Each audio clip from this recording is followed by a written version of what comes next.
Imagine um gênio que antes mesmo de completar 6 anos, já encantava reis e imperadores com sua música. Esse é Wolfgang Amadeus Mozart, nascido em 27 de janeiro de 1756, na pitoresca Salzburg, na Áustria. Seu nome completo, Johannes Chrysostomos Wolfgangus Theophilus Mozart, foi logo substituído por uma versão mais simples e elegante, Wolfgang Amadeus, onde Amadeus, derivado do grego Theophilus, significa amado pelos deuses. Um presságio, talvez, do dom que o acompanharia pela vida. Seu pai, Leopold Mozart, natural de Augsburg, na Baviera, havia se mudado ainda jovem para Salzburg, onde se tornou um respeitado violinista e compositor na corte do príncipe arcebispo. Casou-se com Ana Maria Perto, uma mulher de origem humilde, com quem teve 7 filhos, dos quais apenas 2 sobreviveram, Maria Ana, carinhosamente chamada de Nanner, e o caçula Wolfgang. A família vivia em um apartamento modesto no 3º andar de um prédio na Getreidegasse, no coração da cidade antiga, às margens do rio Salzach, sob a sombra imponente da fortaleza de Hohensalzburgo.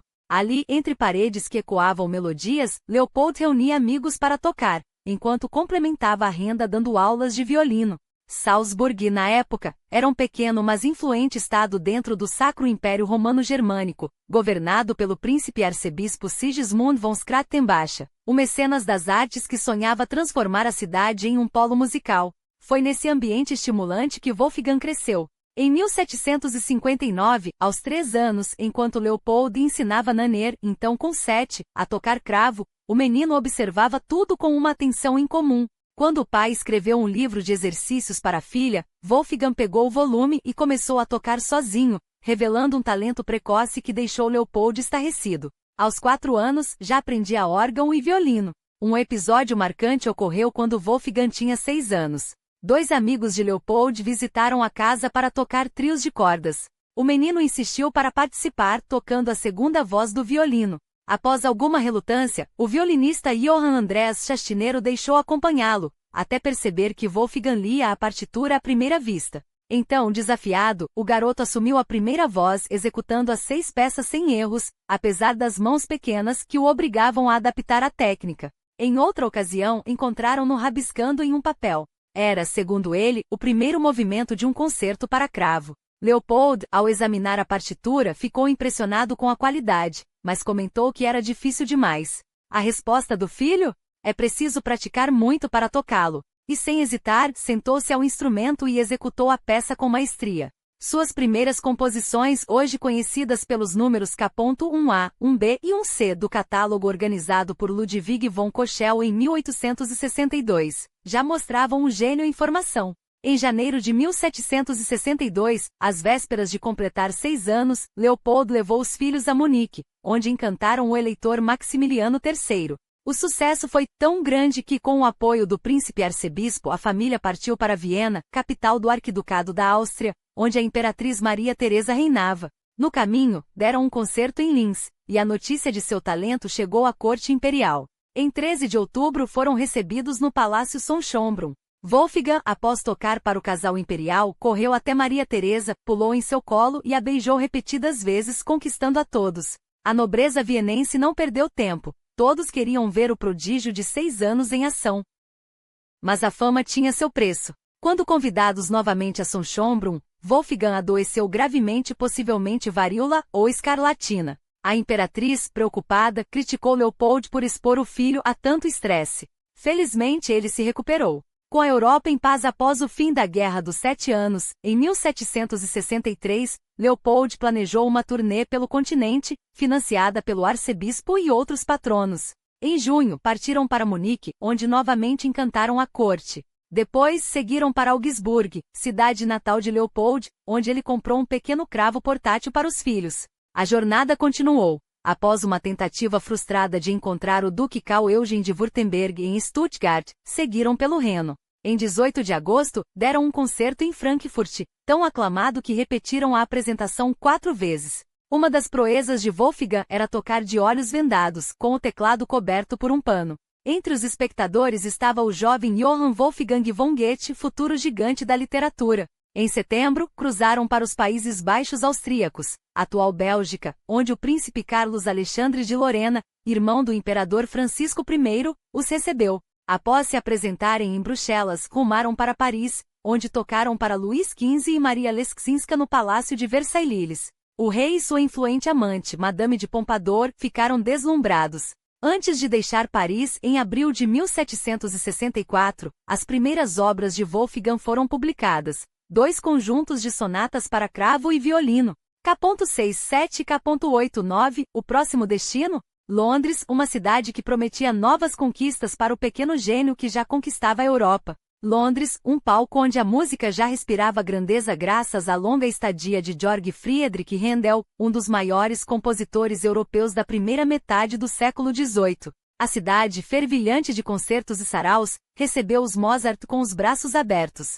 Em 27 de abril de 1764, o rei Jorge III e a rainha Charlotte os acolheram em Buckingham House com uma hospitalidade que só confirmava o fascínio que o pequeno Wolfgang já exercia sobre as cortes europeias. Mas foi no palco, e não nos salões reais, que o gênio de apenas 8 anos brilhou com força total. Em 5 de junho, os 2 irmãos protagonizaram um concerto público frequentado pela nata da aristocracia e dos estadistas britânicos. Enquanto Nanner encantava com sua precisão, Wolfgang não apenas executava as peças com maestria como já compunha com uma regularidade impressionante.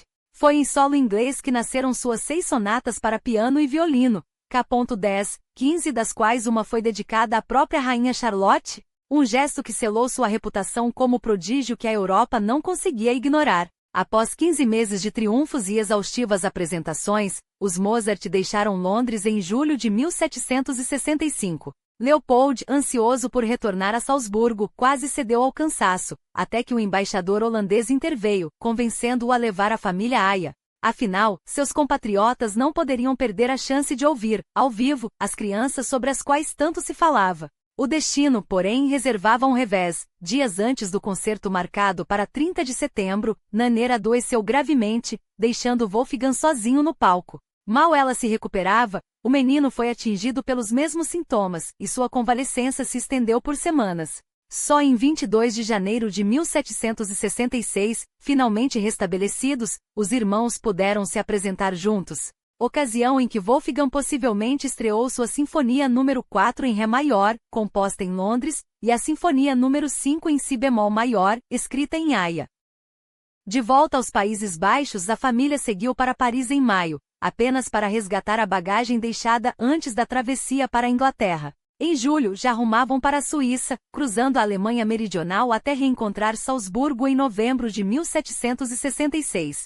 3 anos e meio de viagens incessantes haviam transformado aquelas crianças em artistas de renome internacional, mas a um custo. Enquanto Nanner, aos 15 anos, já tinha sua educação formal interrompida e o casamento como horizonte próximo, Wolfgang, aos 10, era um músico celebrado, porém privado de uma infância comum. Leopold, ciente das lacunas, assumiu o papel de preceptor. Matemática, línguas, filosofia, história e geografia passaram a fazer parte das lições domésticas, entre uma partitura e outra. Mas a fama, como sempre, vem acompanhada de suspeitas. Embora ninguém duvidasse do virtuosismo de Wolfgang ao teclado, murmúrios insinuavam que Leopold exagerava, ou até forjava, as habilidades do filho como compositor. Para pôr fim às especulações, o arcebispo Sigismund de Salzburgo submeteu o menino a um teste implacável. Trancafiado em um quarto por uma semana, recebeu o libreto de um drama sacro com a ordem de compor. O resultado? 18 áreas e recitativos que formariam a primeira parte de Das Suldgate des ersten Gebots, a obrigação do primeiro mandamento, uma obra de maturidade surpreendente para alguém de sua idade. Ainda em 1767, veio Apolo e Acintus, sua primeira ópera em 3 atos, inspirada nas Metamorfoses de Ovídio, mais uma prova de que o talento do jovem não era mera lenda. No outono daquele ano, os Mozart partiram novamente para Viena, onde os preparativos para o casamento da arquiduquesa Maria Josefa com o rei Fernando IV de Nápoles eram ofuscados por uma sombra sinistra, a varíola. A doença ceifou a vida da noiva em outubro, e em semanas a epidemia se alastrou pela cidade. Tentando escapar, a família deixou Viena às pressas, mas o destino os alcançou. Ambos os filhos contraíram a enfermidade.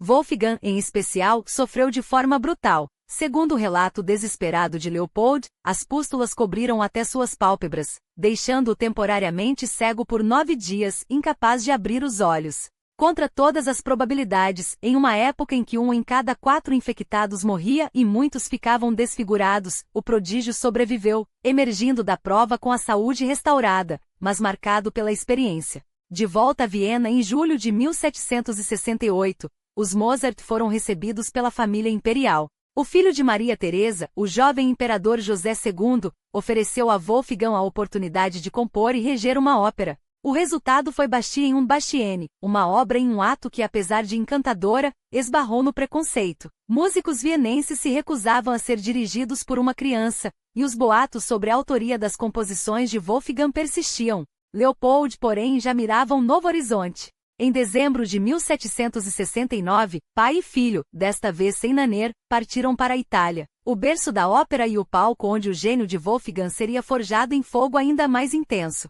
A travessia dos Alpes no rigor do inverno não os deteve. Em 23 de janeiro de 1770, chegaram a Milão, centro do poder habsbúrgico na Itália, governada pelo irmão da imperatriz, o arquiduque Fernando Carlos. Não demorou para que Wolfgang chamasse a atenção de uma figura-chave, o conde Carl Joseph von Firmian, alto funcionário do governo milanês.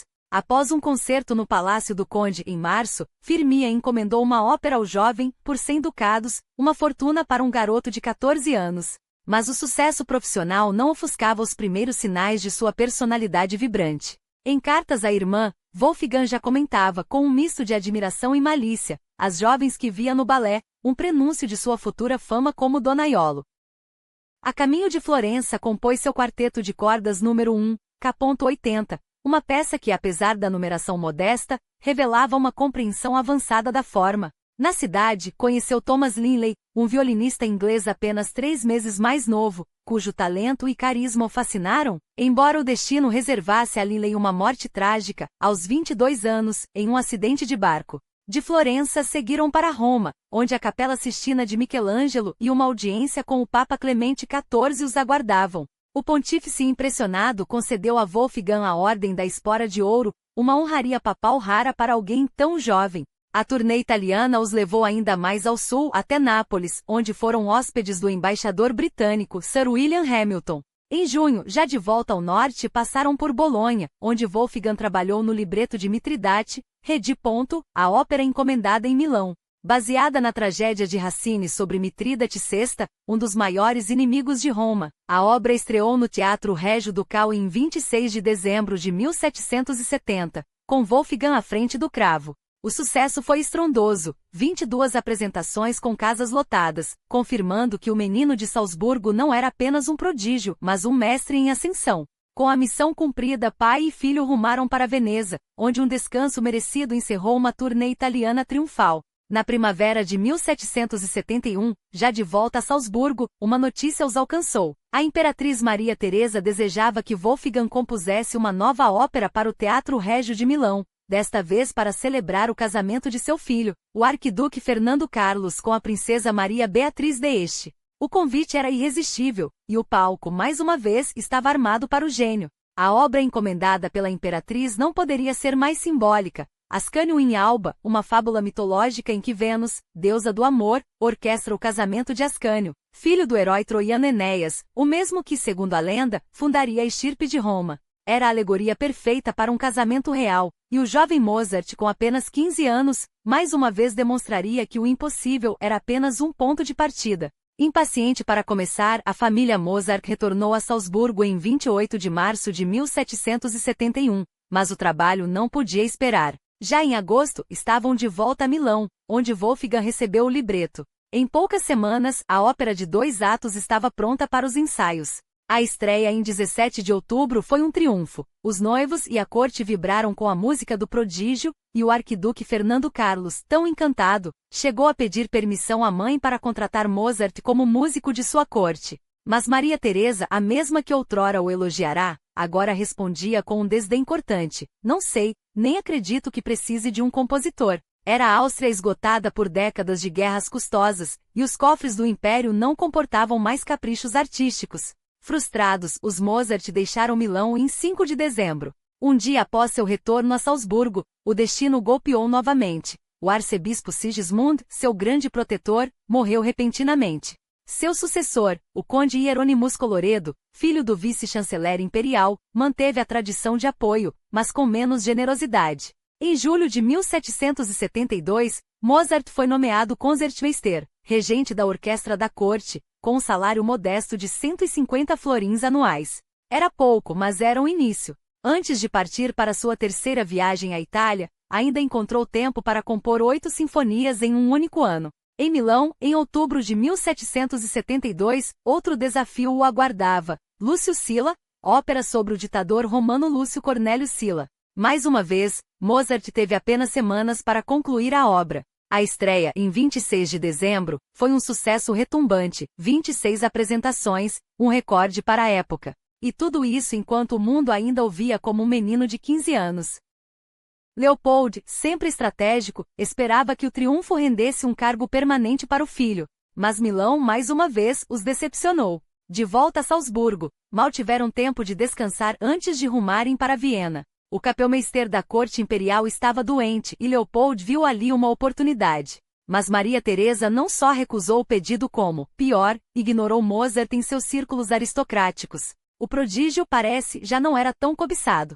2 meses de frustração na capital austríaca, e os Mozart voltaram para Salzburgo. Desta vez, porém, havia uma mudança, uma casa maior, à beira do rio, com um espaço dedicado apenas à composição. Em 1773, Mozart escreveu 7 novas sinfonias, incluindo a número 25 em sol menor, uma de suas poucas obras em tom menor, marcada por saltos melódicos ousados e sincopas inesperadas, que até hoje arrebata ouvintes. Naquele mesmo ano, inspirado por Joseph Haydn, compôs 6 quartetos de cordas. Mas o verdadeiro teste viria em 1774, quando o eleitor da Baviera encomendou La Finta Giardiniera, a falsa jardineira, uma ópera cômica. Leopold e Wolfgang partiram para Munique em dezembro, cheios de esperança. A estreia, em 13 de janeiro de 1775, foi um desastre. Pela primeira vez, Mozart conheceu o gosto amargo do fracasso. Os anos seguintes foram de silêncio externo e fermentação interna. Sem convites das cortes europeias, sem ofertas tentadoras, Mozart se refinou. Até então, seus concertos para piano eram adaptações de sonatas alheias. Agora passou a criar obras originais, definindo o estilo que o imortalizaria. Mas a crise financeira de Salzburgo o alcançou em 1777, quando Colloredo demitiu vários músicos, incluindo Mozart. Sem alternativa, o jovem, agora com 21 anos, teria que viajar sozinho pela primeira vez. Leopold ficou para trás, sua mãe, Ana Maria, o acompanharia. Partiram em 23 de setembro, com Munique como primeira parada. Leopold, mesmo à distância, não soltava as rédeas. Instruía a esposa a vigiar o filho, temendo que as distrações próprias de um jovem o desviassem do caminho. Mozart, porém, tinha outros planos. Em 30 de setembro, interceptou o eleitor Maximiliano José para pleitear um cargo. Listou suas conquistas, 3 óperas aclamadas em Milão, mas a resposta foi seca, não há vagas. Como consolo, 10 admiradores muniquenses ofereceram-lhe 60 florins anuais cada, quadruplicando seu salário em Salzburgo. Mas Leopold desconfiava. Seria aquela promessa confiável? Ordenou que seguissem para Augsburgo, terra natal da família. Lá, Mozart reencontrou o tio Franz Alois e sua filha de 19 anos, Maria Ana Tecla, a prima com quem trocaria cartas cheias de rimas picantes e duplos sentidos. Biógrafos ainda debatem se eram brincadeiras de jovem ou algo mais profundo. O verdadeiro objetivo, porém, era Mannheim, onde o eleitor Carlos Teodoro mantinha uma das orquestras mais brilhantes da Europa. Mas antes que chegassem, o inverno se aproximava e Leopold, impaciente, pressionava o filho a seguir para Paris. Mozart, no entanto, resistia. Em Augsburgo conheceu Aloysia Weber, uma soprano de 16 anos, filha de Fridolin Weber, um cantor da corte. Quando sugeriu levá-la em turnê pela Itália, o pai da jovem ficou horrorizado. Era o prenúncio de uma paixão que mudaria tudo, e de uma jornada que pela primeira vez, Mozart faria sem a sombra do pai. Ana Maria, a mãe de Mozart, resistiu a deixar Mannheim até março de 1778. Não era Paris que a atraía, mas o próprio Salzburgo, para onde desejava regressar. Wolfgang, porém, insistiu que ela voltasse para casa, enquanto ele seguiria sozinho para a França. Ao tomar conhecimento dessa intenção, Leopold de Salzburgo reagiu com fúria. Convencido de que, sem a supervisão materna, o filho planejava fugir para a Itália com a família Weber, ordenou que Ana Maria permanecesse ao lado de Wolfgang. Juntos, rumaram para Paris, uma decisão que se revelaria trágica. A capital francesa que outrora celebrara o prodígio infantil, agora os recebia com indiferença. A nobreza, antes fascinada pelos dedos ágeis do menino Mozart, voltará-se para novos encantos. Pior ainda, os aposentos que conseguiram eram úmidos e insalubres, e a saúde de Ana Maria deteriorou-se rapidamente. Na noite de 3 de julho de 1778, aos 57 anos, ela faleceu em um quartinho sombrio de um cemitério parisiense. Mas Wolfgang, em uma mentira desesperada, escreveu ao pai dias depois afirmando que a mãe ainda vivia, embora gravemente enferma. Só em 9 de julho, com o corpo já enterrado, revelou a verdade. A resposta de Leopold foi um golpe, uma carta carregada de culpa, acusando o filho de negligência, de ter deixado a mãe morrer por teimosia, por sonhar com a Itália e os Weber enquanto ela definhava. Se não fosse por suas ambições, escreveu, ela estaria viva. Mas no mesmo fôlego, em 31 de agosto, veio a notícia de que Colloredo, o príncipe arcebispo, cedera. Mozart seria reconduzido ao cargo de Concertmeister em Salzburgo, com um salário de 500 florins anuais. Wolfgang aceitou, mas sob uma condição: a liberdade de viajar a cada 2 anos. O retorno, porém, não foi imediato. Em dezembro de 1778 parou em Munique, onde tudo havia mudado. O eleitor Maximiliano III, sem herdeiros, morrera no ano anterior, e seu primo, Carlos Teodoro, transferira a corte musical para a Baviera. E lá estava Aloysia Weber, agora uma soprano aclamada. Mozart, ainda ferido pela rejeição anterior, chegou com uma área recém-composta para ela, mas a jovem fingiu não reconhecê-lo. Segundo a irmã mais nova Constanze, ele se dirigiu ao piano, entoou com ironia cortante: "Que a moça que não me quer beije meu traseiro", e saiu batendo a porta. Por trás da bravata, porém, confessou ao pai em uma carta: o coração partirá-se. "Não consigo escrever nada de bom", admitiu, "mas pelo menos tenho minha prima Maria Ana para me consolar." Em 15 de janeiro de 1779, aos 23 anos incompletos, Mozart voltou a Salzburgo. O menino que encantara a Europa era agora um homem marcado pelas perdas: a mãe, o amor, o sonho italiano. E em vez da posição cobiçada em alguma corte brilhante, reencontrou o mesmo cargo subalterno, com um salário ainda menor, 450 florins, não os 500 prometidos. Os anos seguintes renderam obras que o imortalizariam: a Missa da Coroação com seu esplendor em dó maior, e a Sinfonia concertante em mi bemol, um diálogo genial entre violino e viola, instrumento que Mozart amava por sua voz entre a doçura do primeiro e a profundidade do violoncelo. Mas foi em 1780 que uma nova chance surgiu. Carlos Teodoro, eleitor da Baviera, encomendou-lhe uma ópera, Idomeneu, ambientada na corte de Adrasto, rei de Creta, após a Guerra de Troia. Mozart, ávido por escapar de Salzburgo, chegou a Munique em novembro. Desta vez, o triunfo foi incontestável. Na estreia, em 29 de janeiro de 1781, com Leopold e Nanner na plateia, a obra foi aclamada, a primeira de suas óperas a resistir ao tempo e integrar o repertório moderno. Viena, porém, já o chamava. A imperatriz Maria Teresa falecera no final de 1780, e Colloredo preparava-se para a coroação de seu filho, José II. Em 16 de março de 1781, Mozart chegou à capital austríaca, onde passaria a década seguinte, a mais gloriosa e, ironicamente, a última de sua vida. Mas os primeiros dias foram de humilhação. Obrigado a dividir alojamento com os criados do arcebispo, a sentar-se abaixo dos valetes nas refeições. Quando reclamou ao pai, Leopold o exortou à prudência. Mozart, porém, ignorou os conselhos. Passou a frequentar jantares da alta sociedade sem permissão, desafiando abertamente Colloredo. O rompimento foi inevitável. Em 9 de maio, após uma discussão acalorada, anunciou que renunciaria ao cargo. Leopold, furioso, tentou dissuadi-lo por meio do conde Karl von Arco, administrador do arcebispo, que advertiu: em Viena, eles o esquecerão em meses. Mozart não cedeu. Ao tentar entregar sua carta de demissão em junho, foi barrado por Arco, que o expulsou da residência episcopal com um gesto de desprezo. Sem emprego, mas livre, Mozart refugiou-se na casa dos Weber. Fridolin, o patriarca, morrera subitamente e a família mudará-se para Viena. Aloysia, agora uma estrela, casara-se com o ator Joseph Lange. Restava Constanze, a irmã mais nova, de 19 anos. Enquanto aguçava seu interesse por ela, Mozart recebeu uma encomenda imperial, uma ópera para a visita do grão-duque Paulo da Rússia, herdeiro de Catarina, a Grande.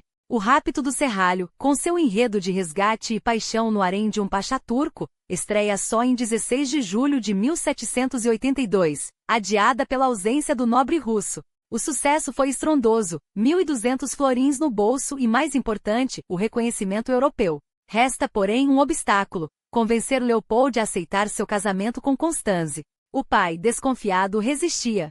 Até o administrador dos Weber exigiu que Mozart assinasse um contrato pré-nupcial, comprometendo-se a pagar 300 florins se desistisse do noivado. E quando Leopold descobriu o que Leopold soube, explodiu em fúria. Mas Wolfgang, astuto como sempre, alegou que Constanze havia rasgado o acordo em um gesto de confiança absoluta, um detalhe que, convenhamos, soava mais como um romance de ópera do que como a dura realidade. O noivado foi rompido não uma, mas várias vezes, até que o verão de 1782 trouxe a reconciliação. O estupim? A mãe de Constanze, cedendo às pressões, retirou seu consentimento.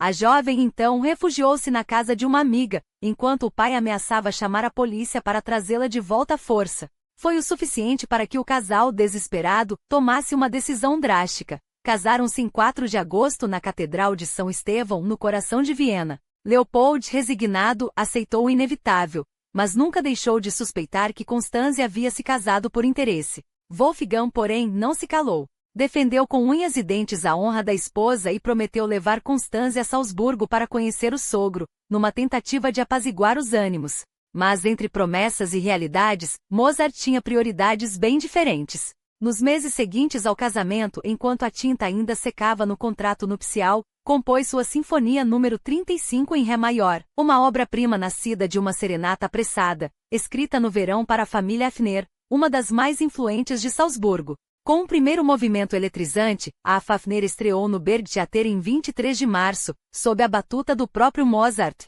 Na mesma noite, ele executou seu concerto para piano número 13, o mais recente de uma trilogia de concertos compostos Kelly Inverno. Uma estratégia genial. Percebera que atraía multidões quando combinava a regência de suas sinfonias com a execução de seus próprios concertos para piano. No entanto, a promessa de visitar Salzburgo seguia adiada. Mozart, mestre em justificativas criativas, apresentava desculpas cada vez mais absurdas. Constanze estava grávida, o inverno se aproximava, os compromissos se acumulavam.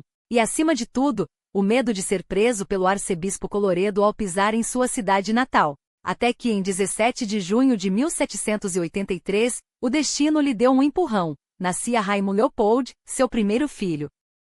Nas cartas a Leopold, o tom era de ansiedade. Mozart confessava o receio de ser detido em Salzburgo, mas finalmente cedeu. Deixando o recém-nascido aos cuidados de uma ama, o casal partiu de Viena em julho, chegando à cidade natal em 29 do mesmo mês. Nem Leopold nem Nanner, sua irmã, haviam abençoado o casamento. Constanze, magoada, via-se rejeitada pela família do marido. Menos de um mês depois, a tragédia. Raimundo Leopold morreu em 19 de agosto. Nem mesmo a dor uniu aqueles corações feridos. O único consolo veio da música. Em 26 de outubro, Mozart estreou sua grande missa em dó menor na Catedral de Salzburgo, com Constanze cantando o solo de soprano. Inacabada, como tantas suas obras-primas, a missa deixou o público extasiado com seus 4 movimentos completos. No dia seguinte, Wolfgang e Constanze partiram de volta a Viena, sem que a reconciliação familiar tivesse de fato ocorrido. No caminho, uma parada em Linz. Mozart, esquecido de levar uma sinfonia para o concerto marcado em 4 de novembro, fez o que melhor sabia, compôs uma nova em apenas 4 dias. A Sinfonia número 36 em Dó maior, a Linz, nasceu assim, quase como um milagre, e até hoje encanta pela vitalidade contagiante. 1784 começou com uma mudança estratégica. O casal mudou-se para o Treppenhof, um elegante prédio na Praça Graben, que abrigava um salão de concertos. Por que alugar os caros teatros imperiais se poderia transformar a própria casa em palco? Mozart, sempre à frente de seu tempo, decidiu que cada apresentação teria um novo concerto para piano, e, entre 1784 e 1786, criou 12 obras-primas, dos número 14 ao 25. Dentre elas o concerto número 25 em Dó maior, com o primeiro movimento majestoso que já anunciava a grandiosidade de sua futura Sinfonia número 41, e o número 21, também em Dó maior, tido como um dos maiores de todos os tempos.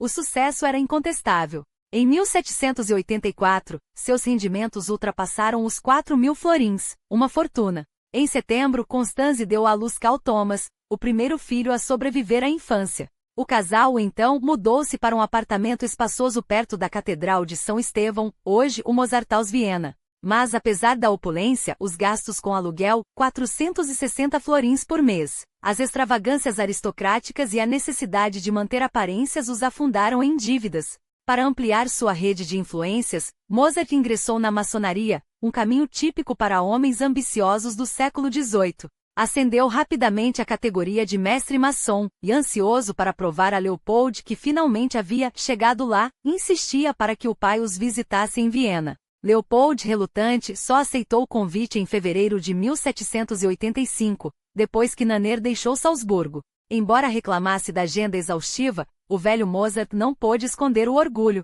Constanze, por sua vez, garantia que a mãe e a irmã o tratavam com todo o carinho, enquanto Leopold se derretia ao lado do neto Carl. Mas o verdadeiro triunfo veio quando aristocratas o abordavam após os concertos, louvando o gênio do filho. Até o imperador José II, em certo momento, teria exclamado: "Bravo, Mozart!", um reconhecimento que Leopold repetiria emocionado em cartas à filha. Foi durante essa visita que Joseph Haydn, então com 53 anos e tido como o maior compositor da época, bateu à porta do apartamento dos Mozart. Kapellmeister do príncipe Esterhazy, Haydn era uma lenda viva, famoso por suas sinfonias e quartetos de cordas. Embora os Mozart já conhecessem seu irmão Michael Haydn, Kapellmeister em Salzburgo, o encontro entre Wolfgang e Joseph foi um divisor de águas. Haydn, impressionado com o talento do jovem, não poupou elogios. Depois de ouvir os últimos 3 quartetos de cordas que Mozart dedicara a ele, declarou a Leopold com solenidade: "Pelo amor de Deus e como homem honesto, digo-lhe, seu filho é o maior compositor que conheço, pessoalmente ou de nome." Quando Leopold partiu em 25 de abril, levava consigo a certeza de que, afinal, o filho não apenas casara bem, como finalmente conquistava o lugar que merecia no mundo. Mas o sucesso que outrora coroara o prodígio infantil não tardaria a se dissipar. Assim que Leopold deixou Viena, Mozart conheceu Lorenzo da Ponte, um italiano de pouco mais de 30 anos cuja vida era tão extravagante quanto sua pena. Ex-sacerdote em Veneza, frequentador assíduo de bordéis e finalmente banido por conduta escandalosa, da Ponte chegará à capital austríaca em 1784 com a mesma audácia com que desafiara as convenções em sua terra natal. Inicialmente tentará colaborar com Antonio Salieri, outro veneziano, mas de temperamento oposto, em libretos que no entanto não frutificaram.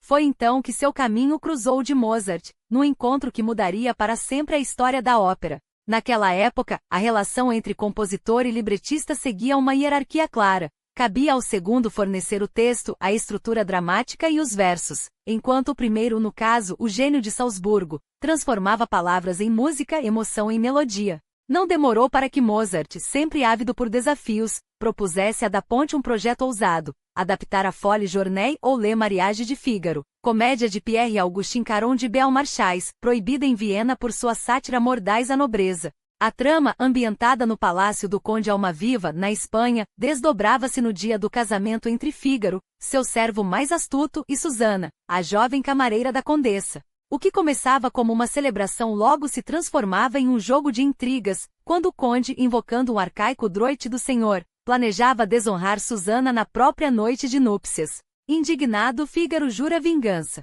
"Se o balo te veá, senhor conte, baliamo." Desafia enquanto arquiteta, ao lado de Susana e da própria condessa, um plano para humilhar o nobre. A condessa, ferida pela infidelidade do marido, une-se aos servos em um estratagema engenhoso. Trocam de roupas à noite, confundindo o conde que, ao tentar seduzir quem julga ser Susana, acaba implorando perdão à própria esposa. Mas a trama não termina aí. Determinado a impedir o casamento, o conde recorre a uma revelação explosiva. Fígaro, anos antes, prometera casar-se com Marcelina, a governanta. O julgamento o obriga a honrar a palavra, até que se descobre que Marcelina é na verdade sua mãe, perdida na infância após um rapto. O reconhecimento emocionado dissolve o último obstáculo, e o amor de Fígaro e Susana triunfa sobre a tirania do conde. Estreada no Burgtheater em 1º de maio de 1786, As Bodas de Fígaro foi um sucesso instantâneo, apesar, ou talvez por causa, de seu teor subversivo.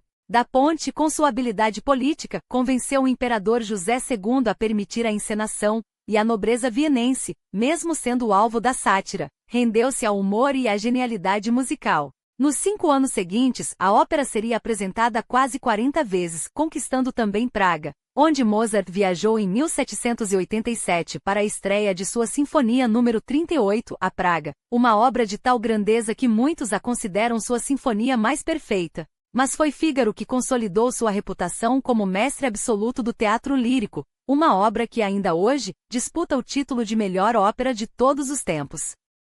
O êxito em Praga renderia a Mozart e da Ponte um novo convite. Desta vez, o libretista escolheu a lenda de Dom Giovanni, o sedutor implacável cuja vida era uma sucessão de conquistas e crimes. Classificada como drama jocoso, a ópera era, na verdade, uma comédia negra, onde o riso se misturava ao horror. Logo na primeira cena, Giovanni tenta violentar Dona Ana no jardim de seu pai, o comendador, que ao intervir, é morto pelo libertino.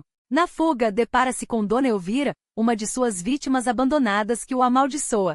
Seu servo, Leporello, em um dos números mais celebrados da ópera, enumera as conquistas do amo por toda a Europa, Mille e TRE apenas na Espanha, enquanto a plateia ri incrédula da audácia do catálogo. No segundo ato, a sombra do comendador ressurge. A estátua do morto ganha vida e adverte Giovanni, seu fim está próximo. Desafador, o sedutor convida o espectro para jantar, e quando a figura fantasmagórica aparece, é arrastado para o inferno em meio a chamas, recusando-se a se arrepender até o último instante. Dom Giovanni estreou em Praga em 29 de outubro de 1787, com Mozart escrevendo a abertura em cima da hora, tão apressado que a orquestra teve de tocá-la à primeira vista sem ensaio. Ainda assim, foi outro triunfo retumbante. Em Viena, no ano seguinte, a recepção foi mais fria. Os críticos elogiaram a música, mas queixaram-se dos áreas difíceis e do tom pesado da obra. Mesmo assim, a ópera renderia a Mozart mais dinheiro do que Fígaro, um alívio financeiro em meio a tempos turbulentos. E 1787 foi, de fato, um ano de contrastes. Em abril, um jovem de 16 anos, Ludwig van Beethoven, chegou a Viena com o sonho de estudar com Mozart. Não há registros de um encontro formal, mas a estadia do futuro titã foi interrompida após 2 semanas, chamando-o de volta a Bonn, onde sua mãe jazia à beira da morte. No verão, Mozart compôs a Serenata para cordas número 13, uma obra em 3 movimentos que o mundo viria a conhecer como Eine kleine Nachtmusik, talvez sua melodia mais reconhecível, tão doce quanto inevitável. Em dezembro, após a morte de Christoph Willibald Gluck, o imperador nomeou Mozart Kammermusikus, um cargo simbólico que lhe rendia 800 florins anuais pela composição de algumas danças oficiais. Era um reconhecimento tardio, mas bem-vindo. No entanto, a sombra da perda pairava sobre ele. Em maio, Leopold Mozart faleceu aos 67 anos, deixando o filho mergulhado em uma dor complexa. O homem que o moldara com mão de ferro, que o exibirá como prodígio pela Europa e o pressionara além dos limites, também lhe deixará cicatrizes profundas, um legado de genialidade e conflito. A tristeza pela morte do pai ainda ecoava quando, no meio de 1788, Mozart e Constanze sofreram mais um golpe, a perda de uma filha, Therese, com apenas 6 meses de vida. Foi nesse turbilhão de luto e criação que Mozart compôs suas 3 últimas sinfonias, os monumentos número 39, 40 e 41, obras que elevaram o gênero a alturas nunca antes alcançadas. A Sinfonia número 40 em Sol menor, abre com um dos temas mais contagiosos da história, tão icônico que décadas depois, seria reduzido a toque de celular, mas cuja melancolia original permanece intocável. Já a Sinfonia número 41, a Júpiter, é uma ode à grandiosidade, uma celebração da forma sinfônica em sua máxima expressão, coroando o legado de um homem que, mesmo à beira do abismo, seguia escrevendo para a eternidade. Essas obras nasceram em um contexto sombrio. Em fevereiro de 1788, a Áustria juntara-se à Rússia na guerra contra os otomanos nos Balcãs, mergulhando o império em crise econômica. Os teatros esvaziavam, os mecenas retraíam-se e Mozart, apesar de seu gênio, via-se cada vez mais apertado entre dívidas e a indiferença de uma corte que, outrora fascinada, agora voltava as costas ao seu maior compositor. Mas se a fortuna o abandonava, a música não. E foi nesse crepúsculo de glórias e privações que ele prepararia suas obras-primas finais, como se pressentisse que o tempo para ele começava a se esgotar. A Áustria, outrora esplendorosa, sangrava seus filhos para guerras que só aprofundavam sua decadência. A nobreza, endividada até o pescoço, trocava os salões de baile pelos campos de batalha, deixando para trás uma Viena que já não brilhava como antes. Na primavera de 1789, com os cofres vazios e o futuro incerto, Mozart, sempre o estrategista, traçou um plano desesperado. Uma turnê por Berlim, Praga e Dresden, cidades onde seu nome ainda ecoava com algum prestígio. Mas a sorte, como sempre, tinha outros planos. Constanze, mais uma vez grávida, ficou para trás, enquanto ele partia em busca de um milagre que nunca chegou. Quando voltou a Viena em 4 de junho, as mãos vazias e o coração pesado, encontrou não a salvação, mas a doença. Constanze, prostrada por uma febre violenta, foi levada às pressas para as termas de Baden, onde a água mineral prometia, em vão, devolver-lhe a saúde. Os meses seguintes foram um rosário de perdas. Em novembro, ela deu à luz uma filha que mal respirou, um sopro de vida extinto em menos de 1 hora. A morte, que já rondava a família Mozart há anos, agora parecia ter eleito domicílio permanente em sua casa. Mas o gênio não se curva nem mesmo diante do luto. Enquanto a sombra da miséria se estendia, Mozart mergulhou no que sabia fazer melhor, criar. Sua terceira e última colaboração com Da Ponte, Così fan tutti, Assim Fazem Todas, estreou em janeiro de 1790. Menos aclamada que As Bodas de Fígaro ou Dom Giovanni, a ópera, no entanto, conquistou o público com sua ironia cortante e melodias que dançavam entre o cômico e o trágico. Mas o destino, implacável, interveio novamente. No dia 20 de fevereiro, o imperador José II morreu, levando consigo o último fio de proteção que restava a Mozart. Leopold II, seu sucessor, seria coroado em Frankfurt, e Mozart, sempre o jogador, apostou suas últimas fichas nessa carta. Viajar até lá, apresentar-se perante a nova corte, talvez reconquistar o favor imperial. Em outubro executou seu concerto para piano número 26, o Concerto da Coroação, com toda a pompa que seu nome ainda merecia. Mas a música dessa vez não bastou. O novo imperador tinha outros favoritos, e Mozart voltou a Viena com as mesmas mãos vazias e uma certeza amarga: a corte o havia esquecido para sempre. Enquanto ele lutava por sobrevivência nos palcos do poder, Constanze, com uma resiliência que só quem ama além da razão possui, tecia suas próprias estratégias. Negociou um empréstimo a juros menos predatórios, reduziu a casa a um apartamento modesto, esticou cada florim até doer. Por um breve momento, a maré pareceu mudar. Em 1791, Mozart foi nomeado assistente do mestre de capela na Catedral de São Estevão, com a promessa de herdar o cargo e um salário de 2.000 florins anuais, quando o titular morresse. Era pouco, era tarde, mas era uma trégua. E então, como se o universo conspirasse para testar seus limites, 3 encomendas caíram sobre sua mesa ao mesmo tempo. A primeira veio de Emanuel Schikaneder, seu irmão maçom e diretor de um teatro popular, uma ópera fantástica, impregnada de simbolismo masônico, com um libreto em alemão. Das Zauberflöte, a flauta mágica, nasceria dessa parceria, uma obra que, entre flautas encantadas e provações iniciáticas, transcenderia o tempo para se tornar um dos pilares da cultura ocidental. A segunda foi mais enigmática. Um estranho mascarado apareceu à sua porta com uma encomenda urgente, um Requiem. Sem explicações, sem detalhes, apenas a sombra de um mecenato suspeito. Mozart, com seu faro aguçado para mistérios, logo desconfiou. Por trás da máscara estava o conde Franz von Walsegg, um nobre que colecionava compositores como troféus, passando suas obras por próprias. A condessa havia morrido em fevereiro, e o Requiem seria sua homenagem póstuma. O dinheiro era tentador, a desonestidade, um detalhe secundário. Ele aceitou. A terceira veio de Praga, uma ópera para a coroação de Leopold II como rei da Boêmia. La Clemenza de Tito, com seu enredo de clemência imperial e traições políticas, deveria ser um triunfo. Mas o tempo, agora, era um inimigo. Enquanto Mozart se debatia entre partituras, Constanze deu à luz o 6º filho do casal, Franz Xaver Wolfgang, em 26 de julho. Um sopro de vida em meio ao caos. Em setembro, ele partiu para Praga com a esposa ao seu lado, determinado a supervisionar a estreia de Tito. O resultado? Uma recepção morna, um imperador indiferente. A obra, que hoje reconhecemos como uma joia de maturidade, foi ofuscada na época pelo próprio Dom Giovanni, revisitado na mesma viagem. Mas o verdadeiro milagre aconteceria em Viena, poucas semanas depois. A Flauta Mágica, estreada em 30 de setembro, foi um triunfo instantâneo. O público lotava o teatro noite após noite, hipnotizado pela mistura de comédia, mistério e uma música que parecia vir de outro mundo. Era como se Mozart, pressentindo o fim, tivesse guardado suas últimas faíscas de luz para essa obra, uma despedida em forma de encanto, porque o fim de fato estava próximo.